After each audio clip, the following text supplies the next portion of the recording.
So we show up on Wednesday, fly in from Europe, again at great expense, and show up at the diplomatic terminal at Ben Gurion Airport where this interview is going to take place, which is bizarre in itself. A filthy building. The windows are so dirty in the terminal you can't see out them barely. There's like exposed drywall. The whole thing is depressing and grim. There's litter outside. Like, what is this? This is the diplomatic terminal in Israel. I thought that was very strange. Having been in a lot of diplomatic terminals, I've never seen a rattier one. We go in, and Huckabee's there, and of course he's totally friendly, as he always is.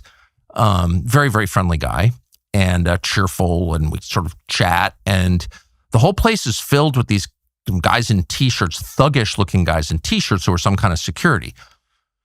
So we do the interview. You're about to watch it. It's very long, at 2.5 hours-ish, and I try my hardest to be friendly. I think I kind of succeeded. You can judge for yourself. But I really got the sense, and again, you can decide as you watch it, that Huckabee was not able to answer any of the questions, but also not really in charge. You really got the feeling of a guy sort of trying his best to repeat the talking points, but very constrained, like unable to say certain things. Not because those things might harm the interests of the U.S. government.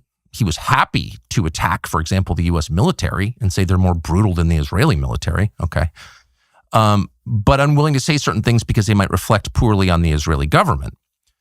And you sort of thinking about this for a second, you're like, wait, you're the U.S. ambassador. You're our representative to a foreign country. Why is your red line criticism of that country? Shouldn't you be representing us?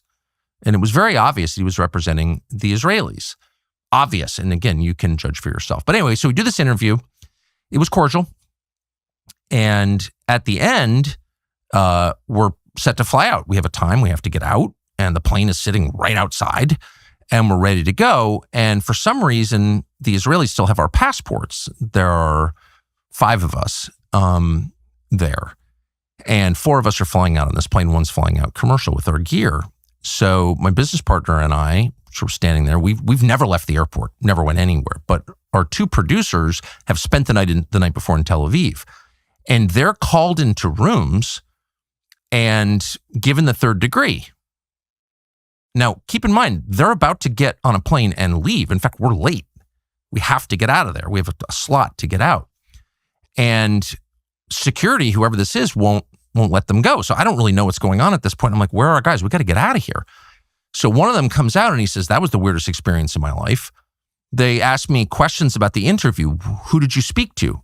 Keep in mind, this was like 8 feet from where we did the interview. Well, the U.S. ambassador. I'm like, Huckabee, what did you talk about? Why did you ask those questions? Was it a hostile interview? And of course, everything in the diplomatic terminal is taped. Everything in Israel is taped. It's a police state. It's a surveillance state, obviously. You go to Israel, they put software on your phone. Everybody knows this. Okay, they're constantly spying on you more than probably any other country. And so they know the answers to these questions. But they're asking my producer, like, where do you work? How many people work there? Do you go to the office? Where is the office? What are their names? They're doing like an intel op and humiliation exercise on my producer. This isn't security. We're leaving right now. And they're holding his passport. The interrogator is holding the passport in his hand as he's asking these questions. So he's telling me this. And I said, this is the most outrageous thing I've ever heard. Huckabee's gone by this point. You're an American citizen who's just had a conversation with the U.S. ambassador and some thug is demanding details of that conversation? I hope you didn't answer. And he's like, no, I didn't. I don't know what to say. Meanwhile, our last guy, the youngest man who was traveling with us, our last producer, is still in a room being questioned. So I pull over one of the guys and said, we got to get out of here. So I don't know what this is about. It's outrageous. And, there's nothing I can do about this point, but we got to go. And this woman comes up to me and says, look, let's just go. We're going to bring you to the plane and he'll come later. I said, no, it's my producer. He's being interrogated, asked totally over the top, fully inappropriate questions that have nothing to do with security at all. pull up your website, show us your text exchanges with other people on your staff. What are your politics like? And again, what did you say to the U.S. ambassador and what did he say back to you? Those are not relevant questions if you're trying to keep your country secure. Those are intel questions. And they're over the top. And I said, I want this guy out now. Let's go. We got to go. And they said, no, just leave him here. We'll bring him to the plane later. Twice they told me that. Just leave your guy behind. No, I don't think so. So I was enraged by this. Get on the plane. We get a text from a reporter who somehow knew that this had happened. I have no idea how. I had no interest in publicizing it, actually. There was, a long trail that showed that the U.S. Embassy had been coordinating against us in a public relations battle before we even got there. They were leaking that we demanded to do it at the airport because we were afraid to go into Israel. We're cowards. Okay, we're cowards. Right. And so I just said to the reporter by text, they pulled my guys into a room, interrogating them. This is outrageous, et cetera, et cetera, et cetera. The interesting thing is, I never heard from Huckabee or anybody to this moment from the U.S. Embassy about what security did to my producers. They didn't ask us. And instead, Huckabee went out and called me a liar. So it raises, again, the question, who exactly is Huckabee working for?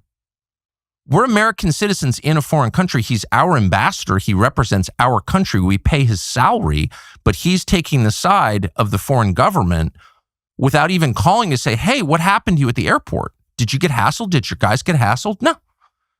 He just immediately repeats their lies without even consulting us. So, what are we looking at here? We're looking at the reality, which is if you're an American in Israel, you can be certain that your government will take the side of the Israeli government and not your side. And really, is that so different from the experience of Americans in the United States? Can you be sure that your government will take your side over the Israeli government? No, of course not. They will always take the Israeli government's side over yours. And that's the core problem. Even if you support a war with Iran, I think the most pressing issue for Americans is that we kill the Ayatollah or whatever. You still have a fair expectation that your government, because it is yours, you pay for it, it exists to serve you, and for no other reason, you have an expectation that your government will take your side against a foreign government. But the daily lived reality, the obvious truth, visible to every single American, is that's the opposite of reality. In fact, if you criticize Israel in your country, your government will work to censor you. If there's a standoff between you and Bibi, you know whose side your government's going to take, Bibi's side. That is not sustainable. That is too humiliating. It's too clearly an inversion of the natural order. Your government exists for you, not for a foreign government. But that's not how we live in this country or in Israel. So that's what we learned. And one last thing. The Israelis apparently went, probably with the help of Mike Huckabee, went to the surveillance tape inside the diplomatic terminal and pulled some clip. And they're, of course, getting all their little bots online to promote it of me with my arm around somebody to show that actually I'm lying about what happened. That person was our driver who drove us from the plane to the terminal, a short drive. Very nice guy, good guy, Israeli guy. And right when we arrived, and he said, could I get a picture? Of course.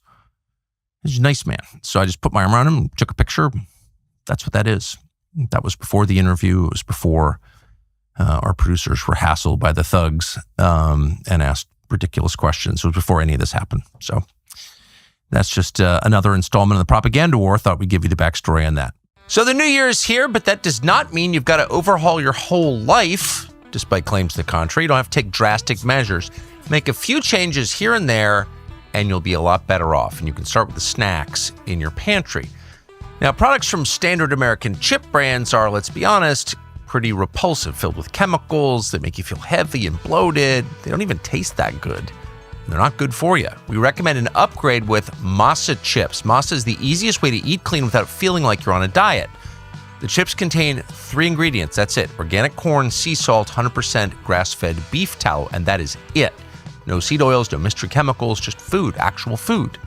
And they're amazing, and you feel great after. You don't feel weighed down. We particularly enjoyed the Cobanero flavor lately, but they're all great. You want to give them a try? Visit masachips.com, MASA chips.com/Tucker.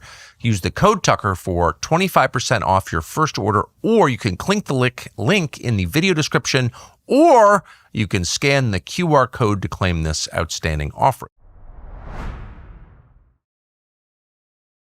Thanks for watching our YouTube channel. We hope you'll subscribe to it. And by the way, you can hit the little bell on there and get notifications every time we produce a video. We hope you'll do that also.